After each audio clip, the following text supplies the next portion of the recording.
kepada Buya Dr. Kiai Haji Tengku Zulkarnain, tidak sama lagi, tafadhal masykuran.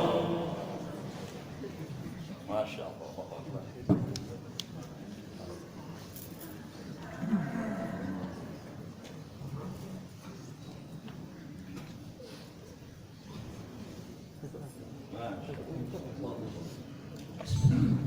Assalamualaikum warahmatullahi wabarakatuh. Hamdan wa syukran lillah wa salatan wa salaman ala rasulillah wa ala alihi wa sahbihi wa mawalah. Allahumma salli wa sallim ala hadzal nabiyil karim nabiyina Muhammadin sallallahu alaihi wasallam wa ala alihi wa sahbihi ajma'in. Amma ba'du. قال الله تعالى في كتابه الكريم أعوذ بالله من الشيطان الرجيم بسم الله الرحمن الرحيم الذين آمنوا وهاجروا وجاهدوا في سبيل الله بأموالهم وأنفسهم وجاهدوا في سبيل الله بأموالهم وأنفسهم أعظم درجة عند الله وأولئك هم الفائزون. قال رسول الله صلى الله عليه وسلم من خرج في طلب العلم فهو في سبيل الله حتى يرجع.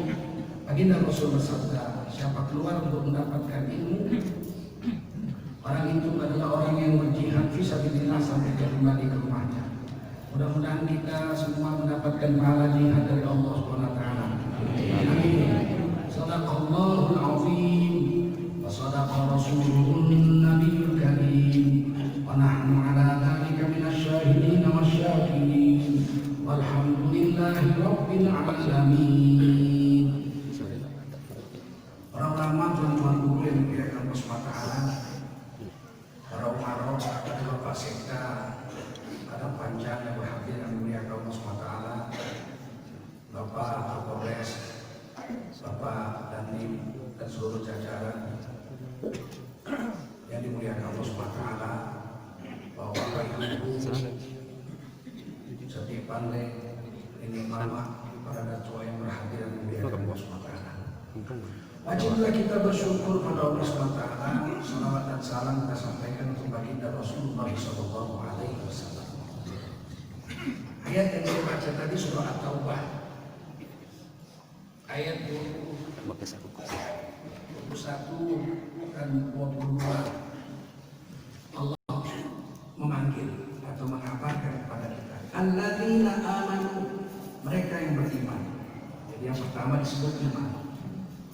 Wahajaru, hijrah,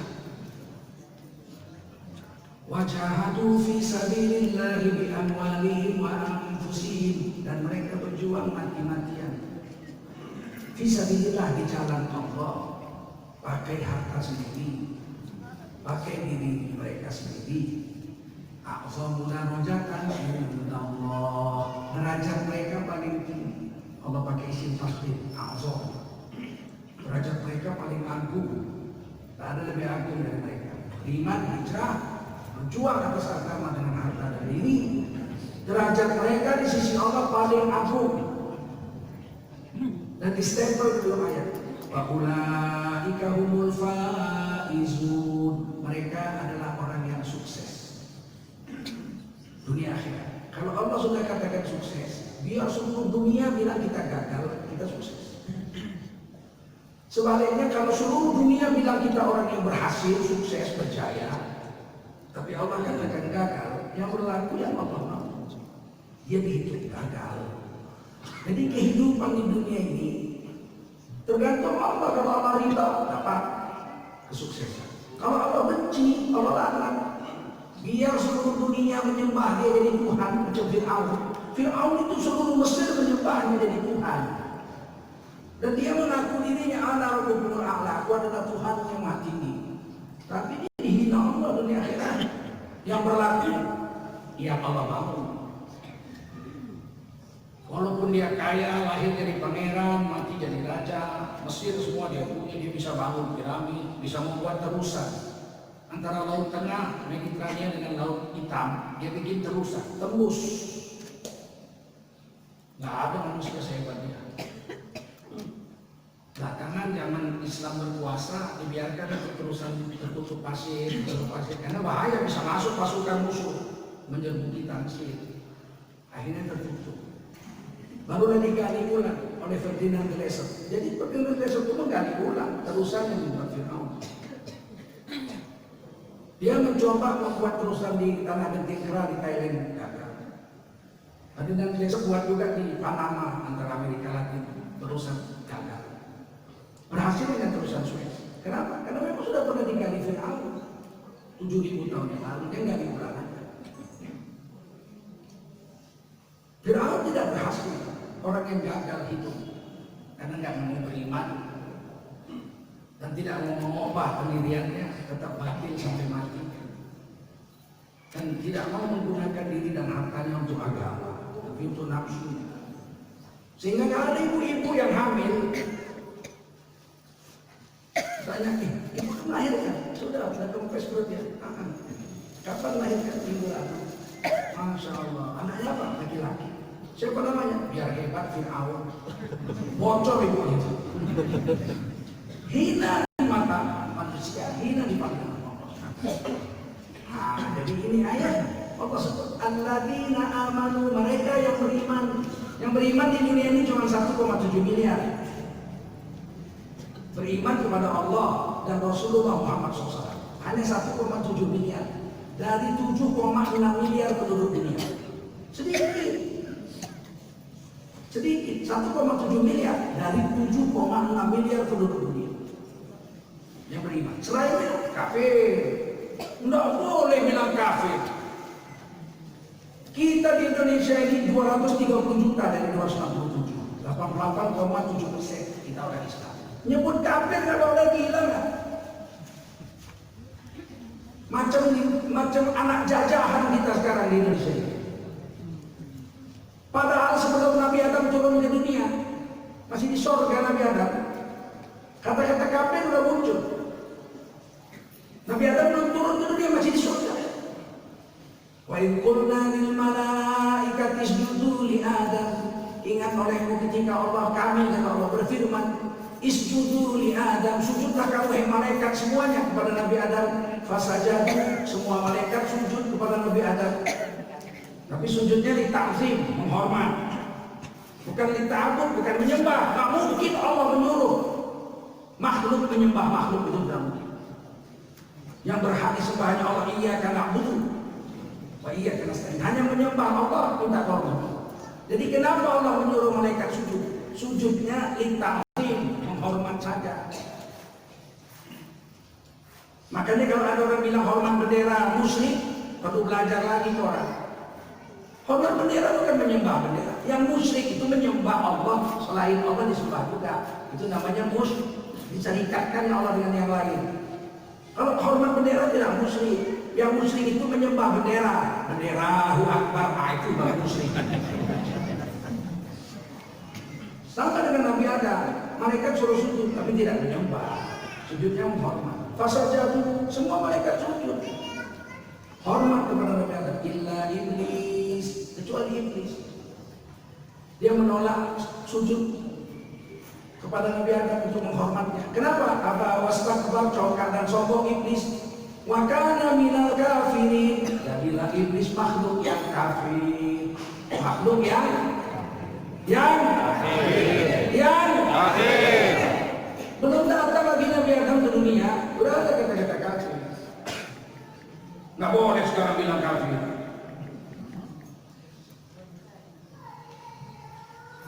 Kenapa? Karena kafir itu kasar. Kok kasar bahasa Quran? Kok kasar?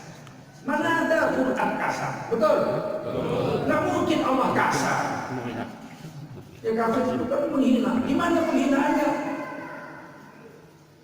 Kafir berkata asal katanya kafaro yang furu kufro, menutup. Menutup, bahasa Inggrisnya itu cover, menutup. Ini meja supaya cantik, ditutup pakai telapak meja. Itu kafaro tuh. Yang menutupkan itu kafir. Siapa tadi yang menutup meja ini? Saya, kau kafir. Di mana ada penghinaan? Tidak ada penghinaan di situ. Sekarang memang dibelokkan supaya Islam di Indonesia ini merasa takut, rendah diri, jangan menghina, jangan begini, ini kasar, ini jelek. Pokoknya Islam itu jelek, nggak berani bilang Quran jelek, gila bener. Kita 230 juta di sini, mereka berani bilang kafir itu tidak boleh dipakai, jahat, kasar. Quran dia hina. Terus kita disuruh gitu, penceramah harus aduh, sejuk. Kau sejuk masuk kulkas kau. Biar beku sama otak-otakmu bikinnya. Agama kita dihina kok kita disuruh dia. Dijelaskan dong sama umat, betul? Betul. Luar biasa nih. Sama dengan penjajah Belanda, mirip bahkan lebih parah dari penjajah Belanda. Penjajah Belanda pun dulu kita nggak boleh bilang mati. Jangan bilang mati itu kasar. Bilanglah meninggal karena meninggal halus. Itu kan menghina Quran dan hadis kita. Mati itu bahasa Quran, kok kasar? Ya jangan bilang mati lah Pak kasar. Yang kasar itu mampui. Mampu ya. Masa Quran dibilang kasar? Karena dia kafir, Belanda itu tidak kafir. Kan Quran menyebut mati. Kita sholat kita baca inna sholati wa nusuki wa mahyaya wa mamati. Kalau kasar tukar besok inna sholati wa nusuki wa mahyaya wa meninggal. Kalau nggak ada sholat. Kok dibilang kasar sih Quran? Dan itu bahasa Rasulullah. Idza mata Ibnu Adam, kalau sudah mati, Rasulullah bilang mati, maka tiba-tiba dia bilang kasar. Memang jangan bilang mati, itu mati kasar, itu mesti bilang meninggal. Kok sama penjajah Belanda sama penguasa sekarang? Apa-apaan ini?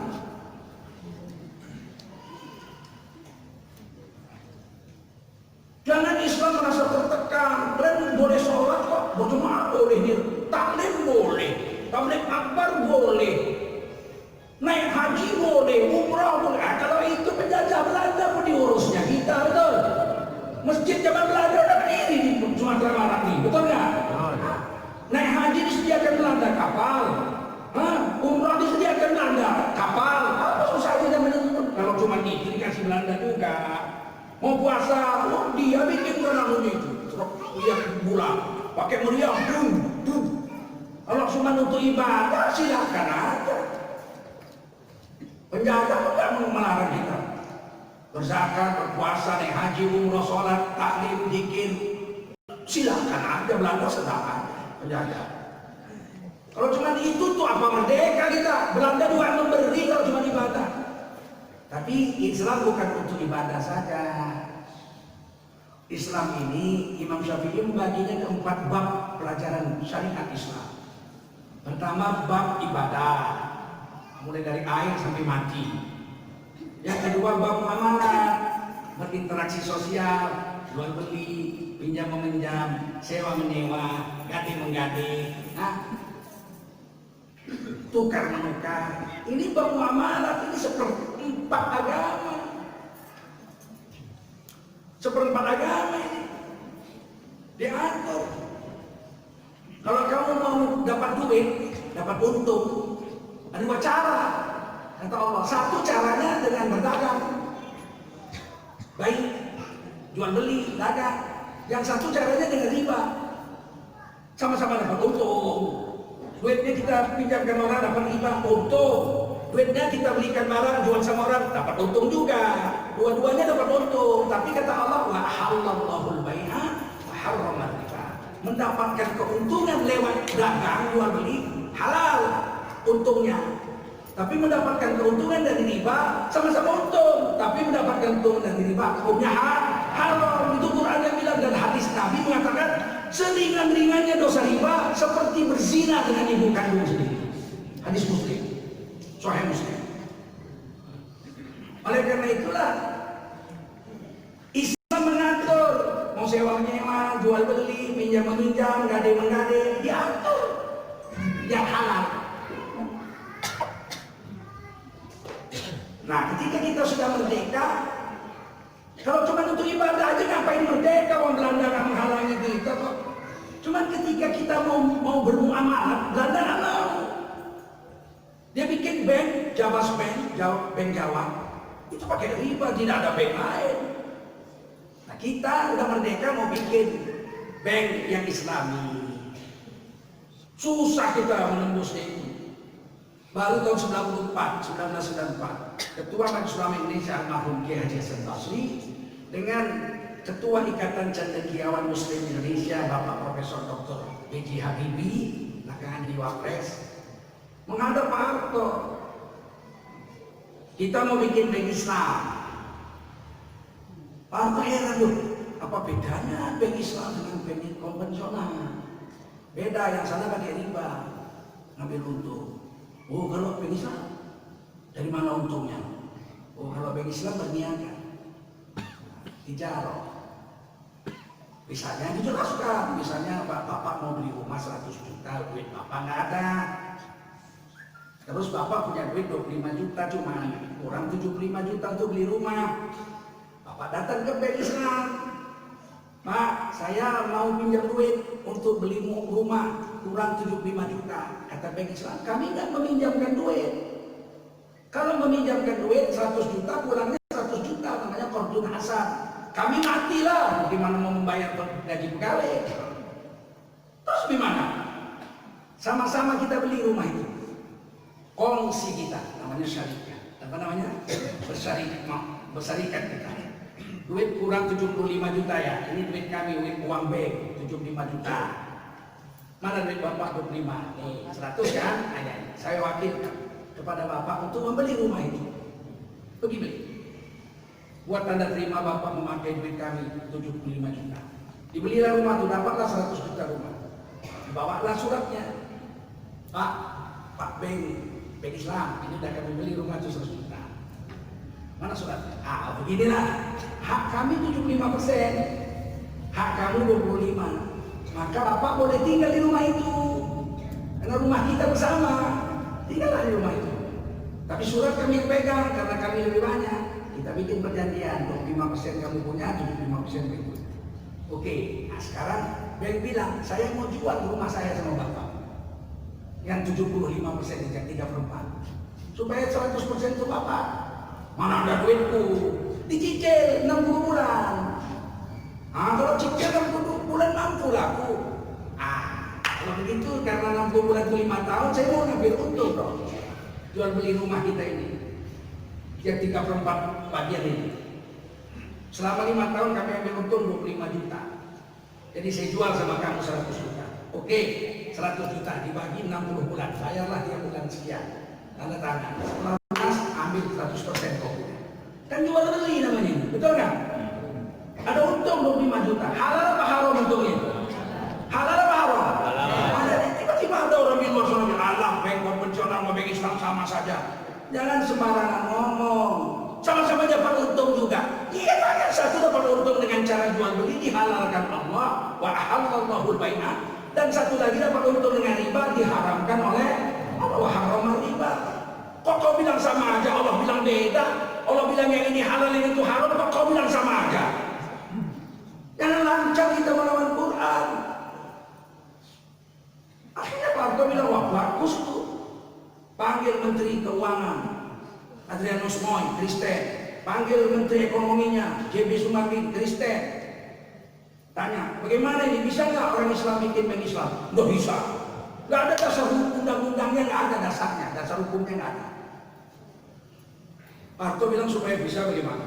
Bapak bikin keputusan Presiden Kepres. Bikin Kepres, berdirilah bank muamalah dengan dasar keputusan Presiden, bukan pakai undang-undang. pakai keputusan presiden.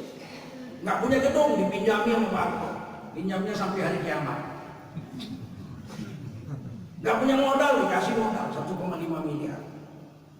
Kata Pak Harto, jangan bikin namanya bank Islam, karena nanti kalau dibikin namanya bank Islam, besok berdiri bank Kristen, besok berdiri bank Buddha, besok berdiri bank itu, saya nggak bisa nolak.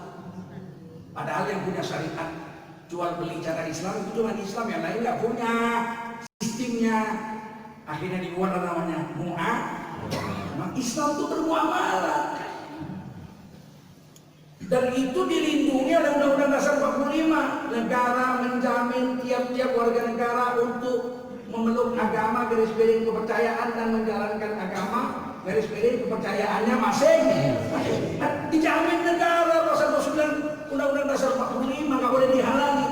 Tiba-tiba satu tokoh Islam, Saiful Mujani, barusan ngomong di Jakarta seminar. Dia bilang apa? Banyak sekali peraturan di Indonesia ini yang khusus ngurus orang Islam saja. Itu harus dibuang semua. Kok kau buang? Itu dijamin Undang-Undang Dasar 45 pasal 29, kok mau kau buang pula? Kenapa harus orang Islam sendiri? Karena orang Islam tidak boleh bermuamalah dengan cara riba, betul? Agama lain silakan lakum dinukum. Sekarang kita dijepit terus. Kita mau menjalankan agama dianggap Hizbut Tahrir, mau bikin khilafah, apa-apa ini. Kalau cuma ibadah, Belanda pun memberi izin sama kita, tapi bermuamalah dia nggak ingin. Sedangkan Allah menagih kita, apakah kamu dulu jual beli model Islam atau model riba? Kena kita. Makan riba seperti berzina dengan ibu kandung saja. Ada riba yang kita nggak terasa, tapi riba ditulis oleh imam-imam kita, ulama-ulama kita, termasuk Imam Ibnu Qayyim al-Jauziyyah menulis. Datang orang, Tengku, saya mau pinjam duit berapa? 50 juta. Ada ini. Tapi saya mau 50 juta itu dihitung harga emas. Sekarang 50 juta itu 50 gram emas. Jadi kalau kamu mau utang sama saya 3 tahun, 5 tahun terserah. Tapi bayarnya bukan 50 juta rupiah. Bayarnya adalah 50 gram emas. Saya tidak mau kena inflasi, duit saya nggak mau hilang harganya. Tangan 50 juta. Jaminannya dikasihnya surat tanah. Ini sawah saya, 1 hektar. Peganglah suratnya. Pegang. Dia nggak bisa bayar dari 5 tahun, belum bisa bayar setahun, nggak bisa bayar 2 tahun. Yang sialnya sawah dia itu saya yang garap. Dia nggak boleh garap. Jadi saya tanami sawahnya, panen, duitnya untuk saya. Tahun depan tanami lagi. Selama dia belum bayar 50 gram emas itu, sawahnya saya garap, duitnya saya makan. 5 tahun kemudian ada duitnya. Ini 50 gram emas, Tengku, saya bayar utang saya. Mana surat saya? Saya kasih, nah selesai ya. Ya. Tapi saya dapat riba, makan hasil panen sawahnya selama 5 tahun itu riba semua itu. Seperti berzina dengan ibu kandung sendiri. Harusnya suratnya aja dipegang. Ya sawahnya dia garap, ada untungnya dari situ, dia bayar utang sama kita, betul? Itulah bedanya Islam dengan kafir. Mau beriman, dipanggil Allah, alladzina amanu, mereka yang beriman. Sampai ke situ itu urusan muamalah pun kita harus iman dengan Allah dan Rasul.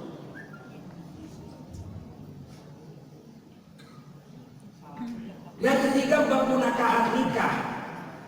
Nikah talak rujuk itu keistimewaan Islam.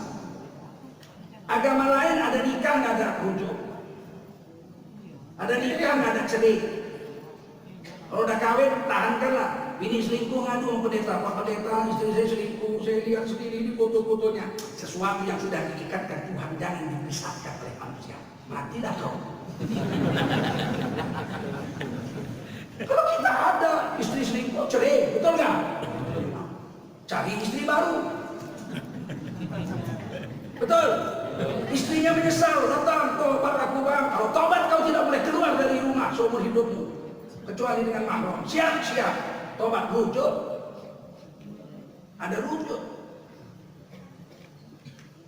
Dan itu ada di Quran semua di hadis. Itu keistimewaan orang Islam. Tidak boleh nikah mut'ah. Nikahnya sekaligus cerai. Coba, dia niat nikah sekaligus cerai. Kan jahat itu. Susi, saya nikahi kamu malam ini. Sampai azan subuh besok, maharnya 1 juta rupiah. Ya saya terima nikah dan Allah walinya, saksinya kiraman katibu. Sudah betul. Azan subuh besok, udah aja, stop, nggak lagi, nggak cerai kita. Tapi enak lagi puasa malam, kawin lagi. Oh ya, aku kawin lagi kau sampai maghrib, ini wajib. Mustahil Islam sejelek itu, betul nggak? Kalau boleh mut'ah begitu, tiap malam minggu kami yang ada duit ini mut'ah aja. Berarti 1 tahun istri kami 52, 10 tahun 520, 30 tahun masih bisa lah ya, nggak masih sehat ya. 1560 istri. Oke lah laki-laki ya, oke lah. Yang siap perempuan yang mut'ah. Kalau tiap malam minggu dia mut'ah, setahun 52 laki. 10 tahun 520 laki, 30 tahun masih laku lah ya. Pala-pala masih ada yang mau. Yang miskin-miskin pinggir kampung ya kan. 1560 suami. Tidak mungkin sejelek ini Islam. Maka diatur dalam bab muamalah, bab munakahat. Lalu yang terakhir bab jinayah. Hukum pidana mencuri di atas 1 perisai. Jadi nggak semua mencuri potong tangan. Kalau yang dicurinya ayam, denda, didenda. Kalau mencuri makanan karena lapar, dikasih makan, nggak dihukum. Kenapa kau curi jagung? Lapar kali aku, ini gua bakar, gua makan. Dikasih duit malahan oleh pemerintah karena dia lapar, dia mencuri karena lapar. Tapi kalau dia mencuri dengan sengaja untuk memperkaya diri senilai 2 juta saja, ada bukti, ada saksi, potongkan. Begitu. Kita usulkan ini mulai, kita usulkan di DPR. Nggak mau DPR. Oh, sempat mencuri potong tangan, mungkin 3/4 anggota DPR putus semua.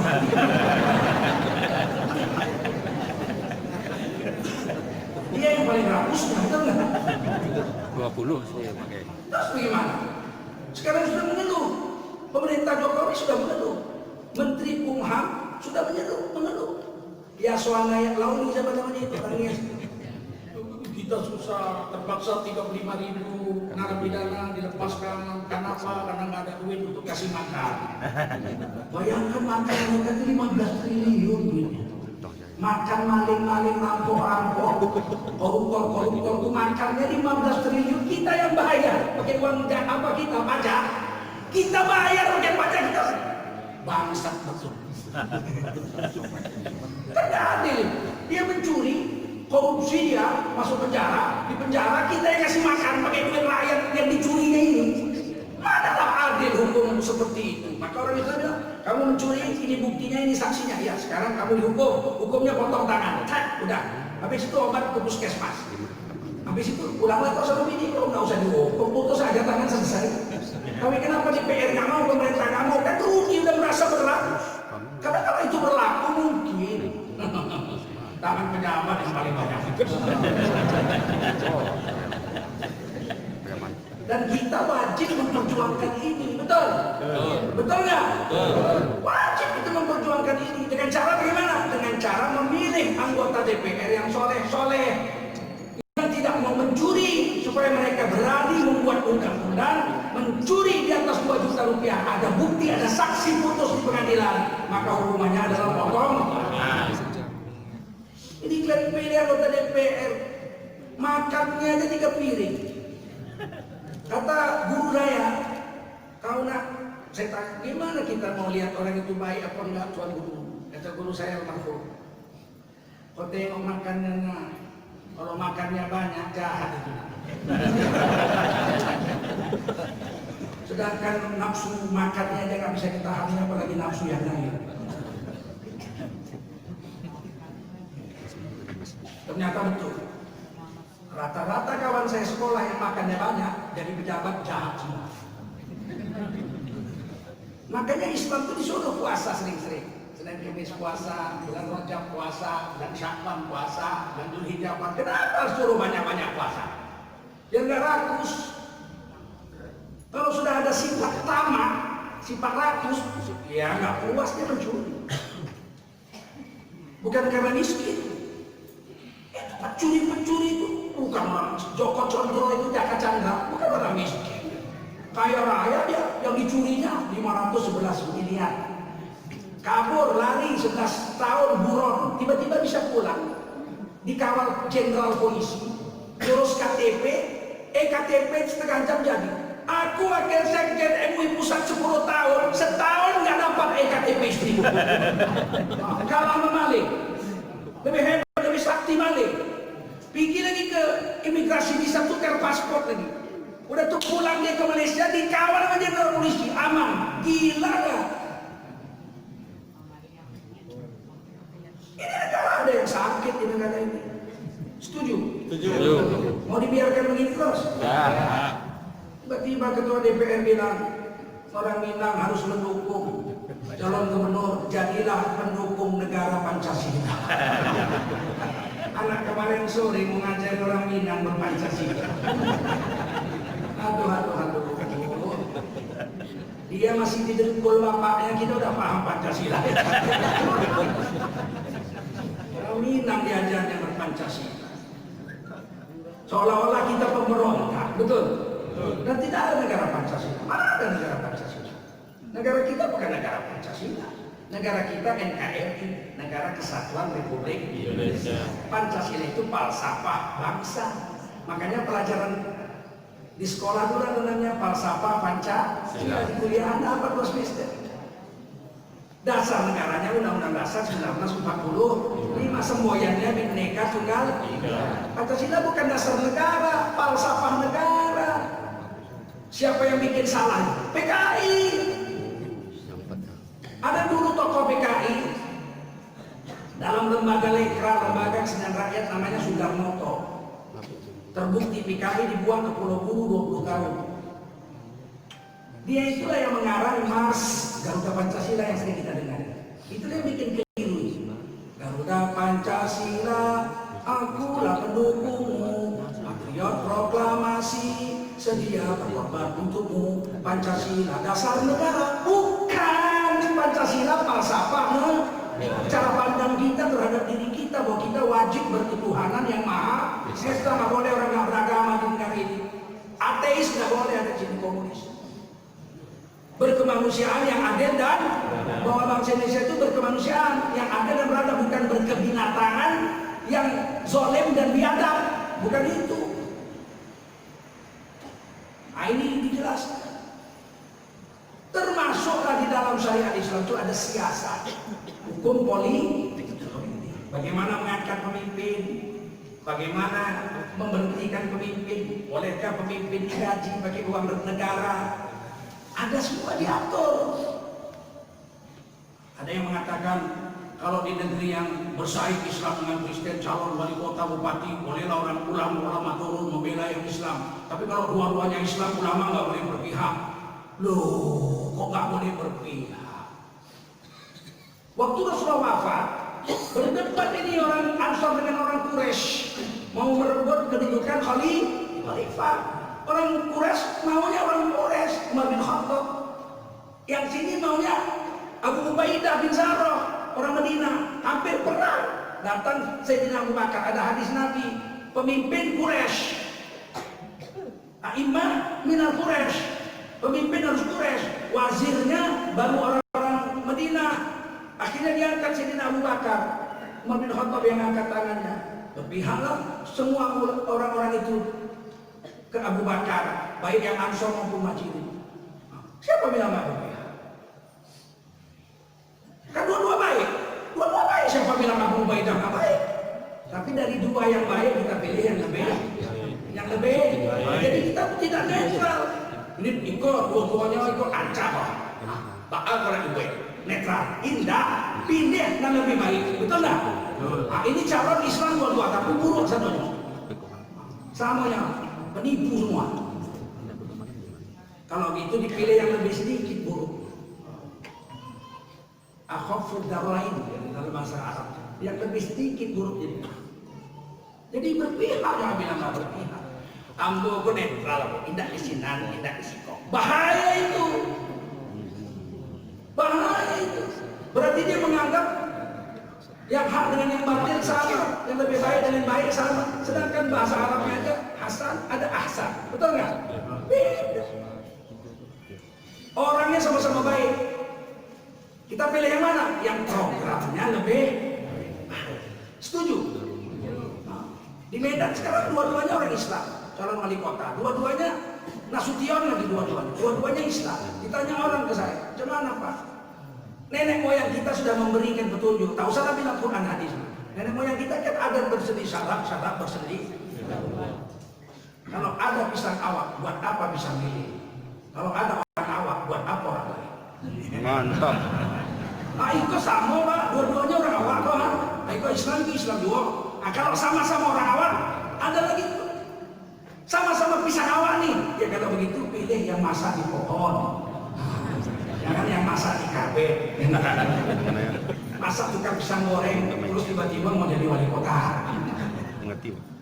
Hanya gara-gara dia anak presiden.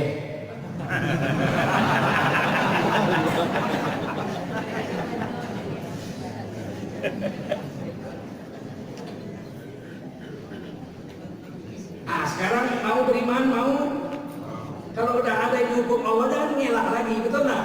Ya. Jangan ngelak-ngelak. Oh, kita kan negara bukan negara Islam, Pak. Negara ini negara Pancasila. Jangan bawa agama. Masuk WC aja bawa agama. Masuk WC, kaki kiri, baca doa Allahumma inni a'udzubika minal khubuthi. Masuk WC aja bawa agama. Masa milih pemimpin yang bakal mengelola duit kita selama 5 tahun, jangan bawa agama. Kemana ya tak orang? Mau buang aja bawa agama, betul? Masa mau ngasihkan seamanat nih duit APBD kota kami 5 tahun kau kelola, nggak pakai agama? Ada-ada aja. Hidup dengan agama, betul? Masuk WC bawa agama, keluar WC bawa agama, masuk masjid bawa agama, keluar masjid bawa agama, betul? Pakai baju, kenapa ibu pakai kerudung, pakai cadar? Kenapa? Karena bawa. Kenapa tunjukkan yang pakai baju putih? Karena agama. Kata Rasulullah dalam hadis Tirmidzi, putih kesukaan Allah. Warna kesukaan Allah putih. Pakailah baju putih. Selama saya pakai baju putih, Allah beri saya kesukaannya. Mahabbah bahasa Arabnya. Mencurah kesukaan Allah sama saya. Dan kapan kan mayat-mayatmu dengan kain putih? Supaya selama dikubur Allah kasih mahabbah sampai dunia kiamat. Allah ganti gara-gara pakai baju putih. Itu yang bilang Rasulullah hadisnya Hasan Sahih tiba-tiba ngelawan. Kalau saya nggak pakai baju putih kenapa? Dia nggak berdosa tapi hilang sayang Allah. Rugi apa enggak? Kalau saya mau pakai baju merah kenapa rupanya? Haram? Tidak haram. Cuman yang suka PDIP.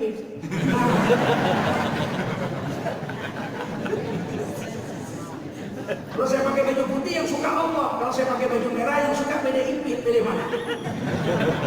Pilih mana? Allah. Pilih PDIP. Salah, kampih, karena PDIP itu. Kampihan sakit kampih no. Sahaja lah itu, ya nak? Paham? Paham. Ngerti? Ngerti. Itu bukan bicara politik. Enggak, saya bicara agama, betul? Ya. Saya ini bicara agama politik. Agama. Politik pun harus berdasarkan agama. Dia anti agama boleh. Namanya politik sekuler. Jangan bawa agama. Bahkan presiden pidato. Jangan bawa agama. Pidato. Saya ada rekamannya. Kalau kita dari lahir sampai mati bawa agama. Sudah mau mati aja bawa agama. Lakinu mautakum la ilaha illallah. Ajarkan la ilaha illallah di kuping orang yang sakaratul maut. Kita sakaratul maut. Kata dokter disenter matanya. Enggak berkedip lagi. Kata dokter, apa itu istri apa? Lagi koma. Ada koma, hampir titik koma. Hampir titik koma. Ditalkinkan sama anak-anaknya, la ilaha illallah, percuma, anda dengar lagi, udah koma. Dokter orang Islam, PKI ya? PKI, kata Rasulullah ajarkan la ilaha illallah, dokter bilang percuma, nggak ada manfaat. Ini yang kita ikut dokter itu atau Rasulullah? Itulah iman itu. Itulah iman. Bahkan sudah mati bawa agama. Sudah mati bawa agama. Itulah iman Islam. Wajib mayat itu dilaksanakan fardu kifayah yang 4. Pertama dimandi, pakai air suci lagi mensucikan. Tidak boleh pakai air kelapa. Cuci pakai air kelapanya biar harum. Tidak boleh. Mesti air suci, air mutlak suci lagi mensucikan. Tidak boleh menurut selera. Bapak-bapak, ibu-ibu, orang tua saya hari ini wafat, pagi ini, siang ini akan saya mandikan pakai Pertamax tubuh. Udah mati tuh agama, bukan bawa nafsu selera, betul? Jadi kenapa keberatan orang Islam? Jangan bawa agama. Anda itu orang Islam atau orang kafir? Hati-hati, Bu. Pakai kain kapan wajib, tak boleh mati dipakai kain jas. Pakai jas saja biar ganteng. Pakai sepatu beli, tak boleh, harus pakai kain kapan, betul? Dan sunat warna putih, tidak wajib. Sunat warna, supaya apa? Supaya sampai kiamat Allah beri mahabbah. Apa nggak boleh pakai kain kapan baju kotak-kotak? Kain kapan kain kotak? Boleh, boleh, tidak haram. Boleh, mubah. Cuman menekat digital ya. Itu masuk kubur kotak-kotak ya.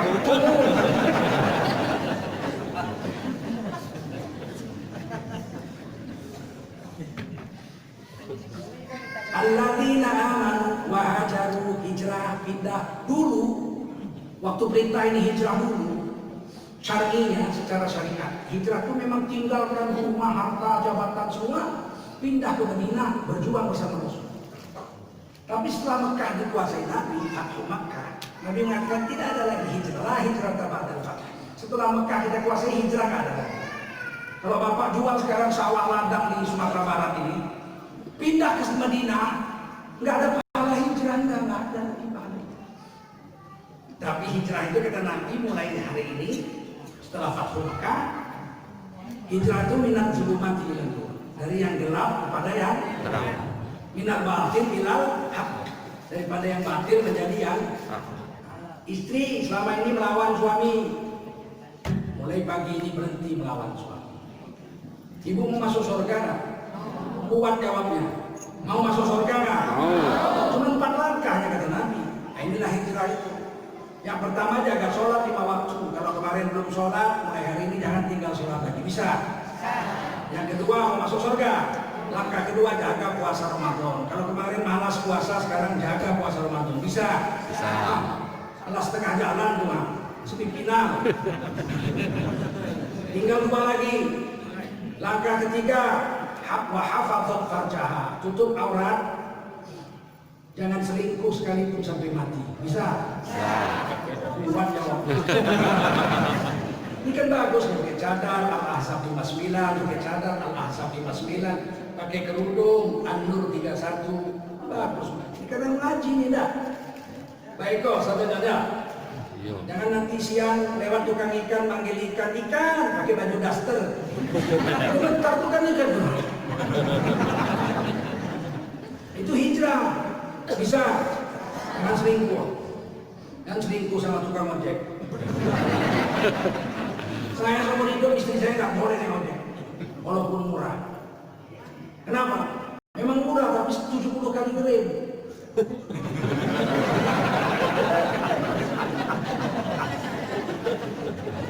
Bapak menghina tukang ojek? Enggak, memang Islam hukumnya begitu, betul nggak?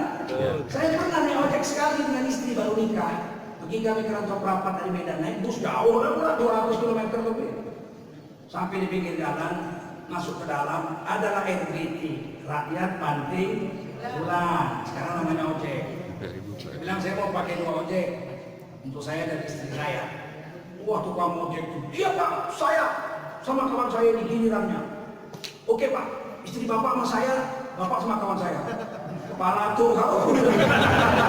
Aku yang bayar mahal, kau pula yang ngerem-ngerem. Loh, maksud Bapak apa? Kau sama kawanmu. Sepeda motormu ku bawa sama istriku. Oh iya Pak. Licik pula dia dari awal.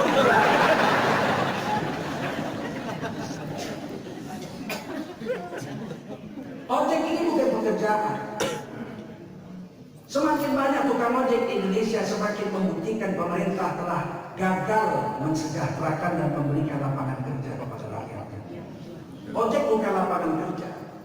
Kalau kerja itu ada kontrak, ada majikan, ada anak buah, ada gaji, ada tunjangan, ada pensiun, betul nggak? Jadi ojek mana ada pensiunnya, tunjangannya nggak ada, gajinya nggak ada, mati benar nggak dilihatnya. Jadi ojek bukan pekerjaan, itu keterpaksaan. Apa namanya? Apa namanya? Keterpaksaan, bukan pekerjaan. Semakin banyak tukang ojek, semakin gagal pemerintah di tempat itu. Paham? Hijrah yang keempat, langkah yang keempat paling enak nih.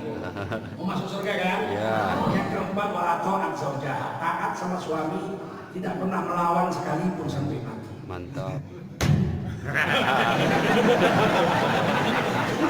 Bisa? Insya Allah. Taat sama suami, tidak pernah melawan sekalipun sampai mati. Bisa? Aku serius berdiri. Tanya, coba tunjuk tangan. Siapa yang selama perkawinan belum pernah melawan sekalipun sama suami? Tidak dong. Aduh. Berarti ahli neraka jahanam. Mau melawan habis. Makanya jangan dilawan suami. Tapi suami saya pemabuk Pak. Kalau pemabuk boleh dilawan nggak? Suami ibu kiai aja nggak boleh dilawan, apalagi suami pemabuk. Suami pemabuk dilawan ditampaknya lah. Itu gimana? Diam, diam, diam. Suami pulang mabuk jam 1 malam, diam, buka pintu, buka pintu, buka, diam. Jangan tanya, dari mana Bang? Pastilah dia bohong. Pulang jam 1 malam kok ditanya, dari mana Bang? Jawabnya lah ikat.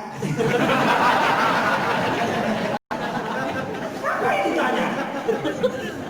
Diam. Masuk di rumah diam. Sediakan makan, aku lapar. Sediakan makan.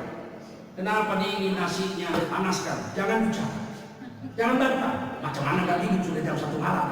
Hidung kucing aja di luar dingin apalagi nasi. Ditampar dingin. Diam. Sediakan makan. Dingin, panas. Duduk kau sini, duduk. Kawankan aku makan, kawankan. Makan kau, enggak. Makan kau, enggak. Makan, enggak. Tadi sore udah makan, enggak. Makan nanti kau sakit, biar mati juga dia. Harus tenang. Karena laki-laki itu kalahnya dengan diam dan nangis. Diam dan nangis. Itu. Melawan gimana melawan? Supaya suaminya baik macam mana? Diruqyah suaminya. Itu hadis Bukhari Muslim Pak. Hadis Bukhari Muslim itu ruqyah itu.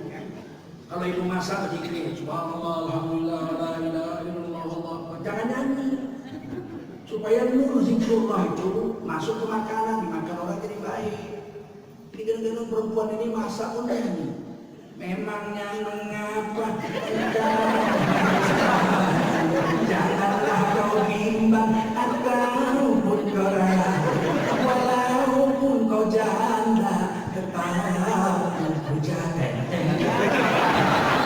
Lewat mereka, amin, tapi kurang lagi sangkut di warung janda. Jadi macam mana? Dikir, habis dikir, masak. Sudah masak sayur, matikan kompor, jangan diangkat dulu. Biarkan sayur dulu, jangan diangkat, matikan kompor, doa di situ. Ya Allah, suamiku dulu baik, sekarang bejat. Sholat pun tak mau, marah-marah, cari duit tak mau, main judi pula. Obatilah hati suamiku dengan keberkatan Al-Fatihah. Baca auzubillah. Amin, amin. Udah kan ke sayur itu.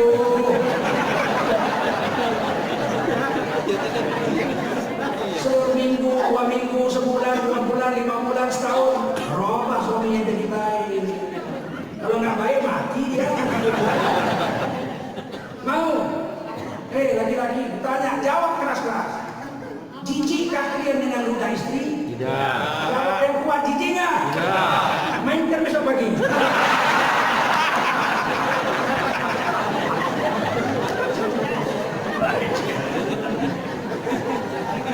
Kita hijrah dari yang mati kepada yang. Jangan kita suami jahat pergi ke dukun. Pak aku sama dukun lu lagi yang mau nak kawin lagi ke Pak dukun lu. Gampang diambil dukun turun air. Minyak si tuang dalam kuah begini macam tuang dulu. Dirukia pakai alfa. Itu hijrah. Kalau kemarin masih buka aurat, tutup aurat. Belum sholat. Nggak puasa, jadi puasa. Pelit. Nggak mau sedekah, mulai hari ini sedekah. Karena harta yang dibawa mati menghadap Allah yang kita sedekahkan. Kadang-kadang kita ini pelit. Nasi 5.000 aja gemeternya 1 jam. Kenapa gemeter? Baru nengok hancur, bukan? Baru sedekah, kita tuh banyak 5.000 aja sampai gemeter. Kita mesti berubah, hijrah dan bersusah payah ya jalan Allah ini. Wajahadu fisabilillah di amwalihim mampus. Ibu bapak terakhir saya besar. Kalau kita bersatu besar. Kita di Indonesia ini 230 juta dari 260 juta. Tapi kenapa yang miskin rata-rata orang Islam? Karena orang Islam tidak bersatu. Kita ini kalau makan pagi lontong berapa sepiring? Nah, taruh 5.000, 6.000 pakai telur ya tak? 5.000 pagi lontong, 5.000 sore lontong, 5.000 siang lontong. Tiap hari makan lontong aja karena miskin. Itu setahun duitnya 115 triliun sebulan, 115 triliun. Kalau makan lontong aja sebulan orang Indonesia 200 juta, itu duitnya 115 triliun. Kalau makan nasi padang 16.000 pagi, 16.000 siang, 16.000 malam, sebulan itu duitnya 230 triliun satu bulan. Belum lagi kecap, garam, minyak, telur, waduh. Itu ratusan triliun. Dan sekarang seluruh makanan pokok, 9 bahan pokok dipegang oleh 7 taipan keturunan Cina. Yang bilang kabar apakah kepala Rescue Ekonomi Mabes Polri ditulis di Republik, saya baca masih ingat. Kalau dulu dipegang pemerintah namanya Bulog, paham? Dulu pegang Bulog, sekarang dipegang 7 taipan Cina. Berapa ratus triliun orang dapat duit setiap bulannya. Mudahlah dia mengangkat wali kota. Oh jadi wali kota di duitnya. Oh jadi presiden ini duitnya. Orang duitnya ratusan triliun sebulan. Macam mana mematahkannya? Ya jangan belanja sama mereka. Minimal dari bawah kita makan dulu. Warung tempat kecil kita punya. Ini kan dia punya semua. Dari mulai tanahnya 1 juta hektar. Ada taipan yang punya kebun 1 juta hektar. Tanda tangani izinnya 35 tahun. Digodok rancangan undang-undang Omnibus Law. Taipan Cina itu akan diberi hak menguasai tanah selama 90 tahun. Bayangkan kalau itu tanda tangan. Diam-diam belum pernah diceritakan sama rakyat ini RUU Omnibus Law ini. Kalau itu terjadi coba bayangkan 90 tahun dikuasainya tanah. Satu Taipan Cina 1 juta hektar. Saya mati masuk kubur karena basah. Anak saya mati, cucu saya mati juga saya. Pak Agama kalau cucu ada nabi lagi kontrak itu. 90 tahun. Kita harus bersatu. Dari mulai tanahnya dia punya, pabriknya dia punya, mallnya dia punya, sampai di kampung-kampung. Maret bikinnya Maret, Januari, Desember, Februari. Tempat monyet kawin di pinggir hutan mana ada Maretnya. Bagaimana cara? Jangan belanja di situ. Belanjalah mulai hari ini sama warung-warung tetangga saja. Warung tetangga. Kalau warung tetangga udah pasti 88,7% orang Islam. Betul? Iya. Di situ saja. Jangan anggap enteng. Saya menantu saya bilang, bagaimana Bu ya ke warung tetangga miring warungnya Bu ya? Macam mana nggak miring yang belanja 3 orang? Coba kalau 3.000 orang yang belanja seminggu, 2 hari lurus. Paham? Orang Minang yang paling kuat sekarang. Negeri lain belum bangkit. Belanja hanya sama tetangga. Kalau tidak ada di warung tetangga, belanjanya di pasar tradisional milik Pemda.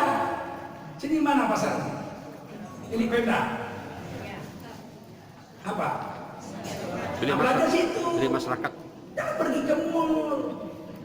Duitnya udah dapatnya duit triliunan, bukan disimpannya di bank BRI, BNI. Disimpannya di banknya sendiri, dia punya bank sendiri. Dari tanah sampai warung sampai bank dia punya sendiri. Asuransinya dia punya sendiri. Bagaimana kita nggak seperti dijajah, orang kita sendiri nggak bersatu? Siap belanja dengan kawan sendiri? Siap. Siap. Karena aku saya Cipinang.